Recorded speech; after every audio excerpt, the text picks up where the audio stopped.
If you take like a regular Olympic bar and you drop it 6 inches, you know, it's normally 45 pounds, it's like over 150 pounds. Wow. So you're dropping and catching it. Yeah. And same thing with the bench. You're on the bench press, you're actually dropping it, you're beating it down and catching it back on the way up. You're just snapping the weight. Yeah. So I'm Dr. Seth Hornak, founder of Dr. Seth's line of vitamins. We're here with John Petrishen. We're happy to have him. He was the ACC Player of the Year twice this year, and he's preparing for the NFL draft. He's going to be heading down to Florida in a couple days to train to try to get drafted hopefully this year. We'll be keeping him in prayer, that's for sure. So we're excited to get him lined up and keep his body in tip-top shape. And we've been friends for over 10 years now, and always kept in contact, and always been a big fan of his and rooting him on. So, and what was really cool, very unique about John is he probably has the most, he does have the most experience of any player, any human being actually ever walked the face of the earth playing college football, because he played 7 years of college football. So I played 4 years. You almost have double the experience that I have. And he played at 2 separate schools. He had a full career at Penn State, and then he had a full career at Pitt. So that was pretty cool. And it's kind of unique because they're rival schools as well. And for him to be able to really contribute on both of those organizations, that's pretty awesome. So we're going to get him lined up and get him ready for the NFL draft. All right, so we're going to start with, you can just keep your arms up here. That's a little bit weak. So that's the deltoid. It relates to your lungs. The nerve supply comes from this area. So take this hand. I'm going to be able to reach across and pull towards midline. And I'm going to push down here. See how that kicks you on? Now push towards midline again, and you'll feel a weakness here. So that's a little bit shifted to your right side, and it needs to go left or right to left. So push that over. Okay, you can drop your hand down. So turn your face to the right. I'm just pushing this over right to left. Go back to the opposite side. And this will kick on his deltoids. Go back to the right side. And go back to the left. Go back to the right again. Just getting it moving. Push this over a little bit. Okay, let's recheck that now. You can bring your arms up. That should be better. And that kicks that back on. So if you want to kind of work your neck side to side, when you turn your face to the right, all your segments are supposed to come back to midline, so you can reach across and just pull while you're turning. Gotcha. And then when you go to the left side, same thing, you'll just pull kind of towards midline. So that's the first thing that's going on. You can bring your arms up. Hold there, I'm going to push down. This is the upper pec, so that's good. That's on the stomach circuit. Hold there. See how that's a little bit weak too? So the nerve supply for this is actually like right here. So you probably can't reach there unless you're Gumby or something. That's pretty good. All right. So pull that way towards like that door. Yeah, just like that. Now bring your arm up again. I'm going to push down in. See how that tightens you? Now come on the opposite side and just kind of push it, and you'll feel. Okay, so that's obviously shifted to your right side, and that'll affect your pec. That's going to affect your bench and everything too. So we want to get this kicked on so you can get max reps in 225 on your chest. And turn your face to the right. Go back to the left side. Go back to the right again. Good. I'm just going to push this over. Oh, that feels good. Yeah. That's a difficult place to reach. Yeah. Another thing you could do, if you had like a massage gun. I do. So if you want to hit that mid-back area, you can use your massage gun. As you're turning to the right, you'll just push all these segments towards midline. The same thing when you're putting your ear down. When you're going to the left side, you're going to hit it this way. So you always want to kind of push the bone in the direction that it's supposed to go and while you're actually doing that, the movement itself. So, all right, let's work this a little bit better. And you can bring your arms up. They should be, so that kicks that back on too. So now bring your arms down. I'm gonna pull up. That's tight. That's tight. Be able to bring your arms up a little bit. All right. That's tight. This side's a little bit weak. So I'm gonna push this over here and hold there. See how that tightens you? Yeah. When I go this way, you'll feel probably a big weakness. Wow. All those big collisions putting your thoracics out of place, so we'll get you firing here. So this should be perfect. There we go. That's a lot better. Now keep your arms against your side. Hold there. I'm going to push in. Okay, that's good. Bring your arms up. Let's check your bicep tendons. That's solid on this side. Weak on this side. So this bicep tendon, I'll usually see about 3 of these a day. It relates to your lower cervical C5, C6, and this tendon will actually slip inward. So what you have to do is push it up and out, and this will affect, it can be painful when you're benching when your bicep tendon's out a little bit. So take this hand, push up and out there, and now I'm gonna pull out again, try to resist. See how that completely fixes it? Yeah. Come above there and pull it down into your left side, and out there, and that's weak. Wow. So yeah, it's crazy. I remember I had that out when I was playing, and they were just saying, hey, do these exercises, and it just inflames it more. But Right. you have to actually fix it. So you want to pull it up and out while you're externally rotating. Is that okay for you? Yeah. All right, cool. Bring your arm up again. That should be fixed. Yep, what you'll do on your own, you'll take this hand, you're going to drive it up and out. So your left hand's basically doing all the work. You're going to push it up and out while you're externally rotating. Okay. If you're getting any pain in the front, that's usually what it is. All right. And then you can do those neck pulls as well to really help that. So, okay, let's check out to see what's going on. Let me check your triceps. Bring your arms up this way. This is your medial tricep, and turn your hands the opposite way. Hold there. Those are solid on both sides. Let's check your elbows now. So go like this. I'm sorry. Turn it inward. I'm going to push out, so hold there. Okay, and then go the opposite way and hold there. That's solid. Let's check this side. Hold there. That's good. Let's go the opposite way. Those are perfect. Hold your thumbs and pinkies together. Just make sure you're tight here. Good. All right, that's pretty good. You can lift your leg up. So you're tight there. Lift your other leg up. See how this side's a little bit weaker? Mm-hmm. So that relates to your upper lumbar. And, the vertebrae always shifts towards the side of involvement, so you have to push the upper lumbar left to right. So touch right here, push inward, or you can just pull it. Okay, lift your leg up again. That should fix it. Yep. And then go on the right side, push towards midline again. Right there. Yeah, you'll actually, I'm sorry, go on the right side and push it. Yeah, push it this way.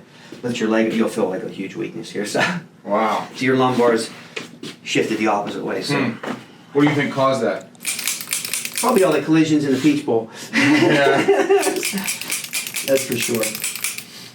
John was on the Pitt team this past year. He was a starting outside linebacker, and they had the best record that Pitt's ever had during the regular season in 40 years. So that was pretty impressive to be on a team that won that many games. Okay, lift your leg up again. You can straighten your leg out and push towards me. Turn your foot in, push towards me. I didn't know. I thought you only won not the only one, the ACC Right. Player of the Year or Player of the Week award once. You won it twice. Yeah. There's only 12 weeks of a football season, and the whole ACC conference, which is the Atlantic Coast Conference, like Miami, Clemson. Everybody knows Clemson. That's the big one. Virginia, all those teams, and Pitt was in there. So JP won the award as a top defensive player twice out of those 12 weeks. So that's pretty impressive. You didn't let any of your teammates win at all. They won one other week. You're getting greedy, man. Push towards me. Turn your foot towards me, and push towards me again. Go the opposite way. Push towards me. Yeah, those are. Well, hold there again. That's a little weak right there, actually. Touch right here on the base of your. Same thing. You're gonna pull it that way. Okay. Push towards me. So like when your glutes are shut down, that's more lower lumbar. When your quads are, that's upper lumbar. And it always rotates towards the side too, so you can drop your hand down. I'm just pushing this over, left to right. We'll get this corrected for you.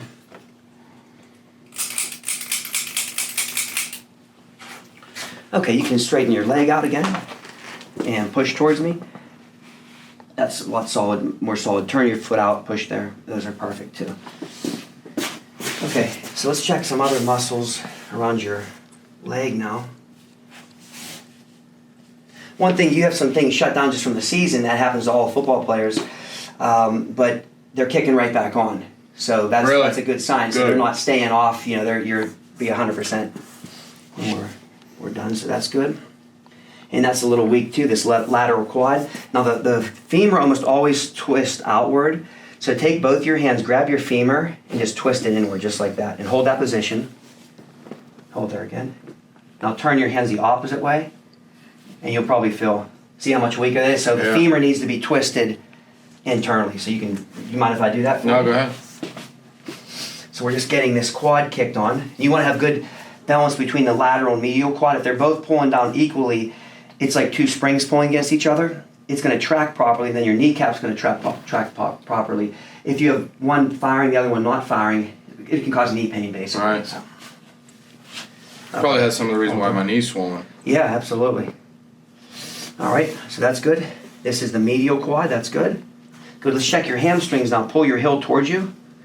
Pull your heel towards you again. Those are perfect. There's a long muscle called the sartorius muscle. It's actually the longest muscle in your body. Bring your leg up here. They nicknamed this the Taylor's muscle. See how that weak that is? Yeah. Because when tailors would do their sewing, they'd be in this position. Let's check it on the other side too. Let's see if it's on both sides. Hold there. Nope. So you're good on that side, but this side is weak. All right. So we have to go back to the spine.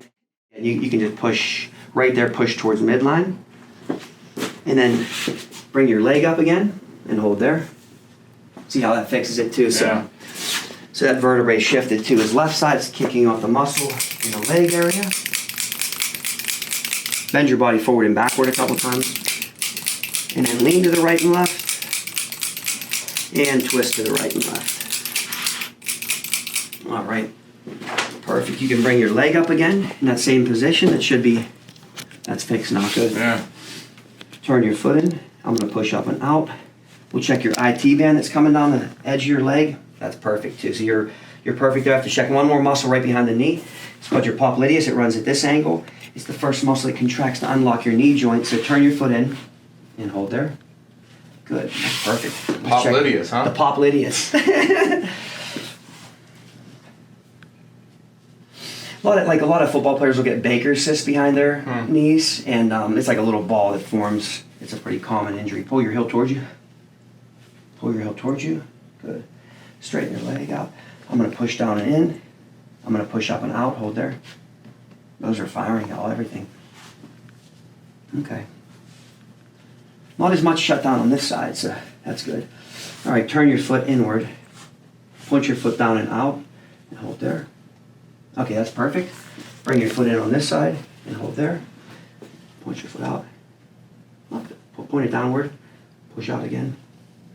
Okay, I'm just going to kick your shoe off if you don't mind. Yeah, I'll take that off. Nice. All right. Just going to do a little bit of a slight adjustment on here. These are the peroneal muscles that come up the outside.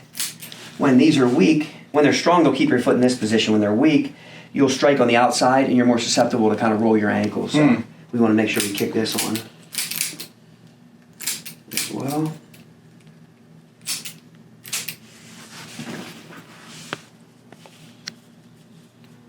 Point your foot down and out. I'm going to push in again, hold there.